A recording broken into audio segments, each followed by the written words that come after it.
bu yerlərini kəsməyin. Bütün meyxanaçılar, bax, bütün meyxanaçılar, bir, bax, bu sözü mən başqa mənada demirəm, bir cənuba boruşdudur, cənuba. Cənub, Talış zonasına. Ay sağ ol, niyə? Mən bunu şirinlik üçün demirəm, Allaha şükür. Yəni, məni tanıyanlar bilir nə fikirlə deyirəm.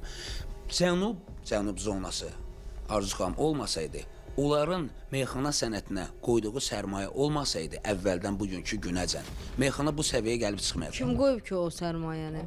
Talışların bəs toylarında, onların xərclədiyi pullar Talış zonasında, bəs onlardı gətirib bizi meyxananı. Biz bunu bilmir. Rəhmətli bayramla biz günlərlə, aylarla, həftələrlə Astarada, Lənkəranda, Masallıda, Yardımlıda, Lerikdə bizim onda nə YouTube var idi, nə TikTok var idi, nə Instagram. Talış toylarına gelirdiniz. Biz meyxanaya, meyxana sənətinə bugünkü gündə sərmayə, belə deyək də 100% bu günləri tutaq ki, mən də özümdən götürürəm, məsələ üstümdə çəkirəm də.